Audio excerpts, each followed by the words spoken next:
Positibo naman ang naging reaksyon ni Vice President Jejomar Binay sa aksyon ng Saudi government na palawigin ang deadline para sa mga illegal workers para ayusin ang kanilang mga papeles at maligtas sa ipatutupad na crackdown operations o Saudization. Samantala, nanawagan naman si Binay sa mga mamamahayag na respetuhin ang desisyon ng pamilya ng Pilipinang sinentensyahan ng kamatayan na huwag nang palakihin ang usapin ng pagbitay nito. Si Noel Perfecto sa detalye. Pinasalamatan ni Vice President Jejomar Binay ang Saudi Ministry of Labor sa pagpapalawig pa ng hanggang 3 buwan ng binigay nito na amnesty period sa mga foreign workers, particular na Filipino overseas.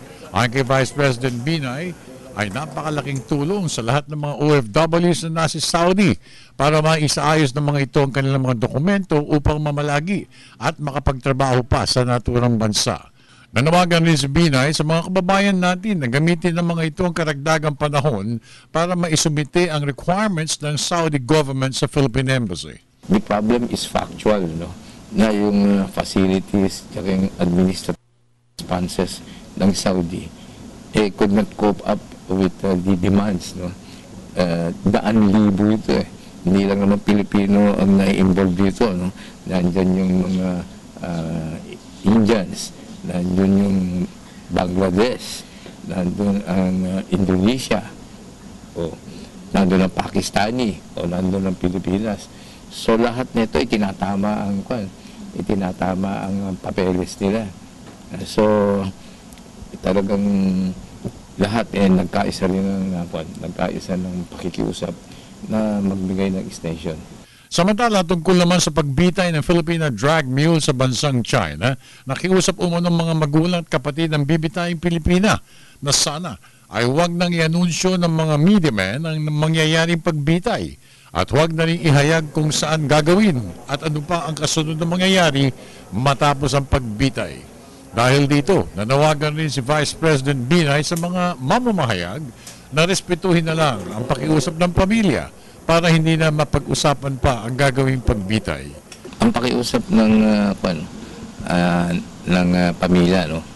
Lalo na nung nanay, na kung huwag na lamang mabanggit-banggit pa kung kailan at kung na-execute na. Ewan ko kung ano dapat ko sabihin sa inyo ngayon. Yun ang pakiusap no. Ayaw na lang kasing malaman ng marami na nangyari na yun sa anak niya. No?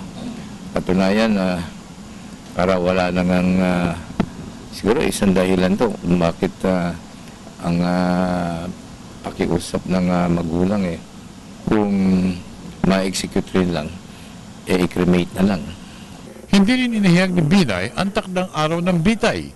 Basta ang alam niya, base na rin sa ulat ng DFA, ay anumang oras simula ngayon hanggang sa araw na iniulat ng mga kinaukulan. Ang pakiusap ko sa DFA, pagka-execute, pakisabi lang sa akin. Kasi sabi ko nga, lahat kayo nagkaabang Pero, in the light of this particular request, siguro, pag-isipan kung magawa naman ninyo yung trabaho ninyo, no? Kung ano na nangyari. No? Pero, pansamantala, pagbigyan muna natin yung pakiusap ng pamilya, no? Na wala na munang banggitan kung kailan execute at kung na-execute na. Matatandaan na naudlot ang pagtungo sana ng pangalawang Pangulo sa bansang China upang makipag-ugnayan sa mga kinaukulan ng China tungkol naman sa bibitaying Pilipina. Para sa Telebisyon ng Bayan, ako naman si Noel Perfecto.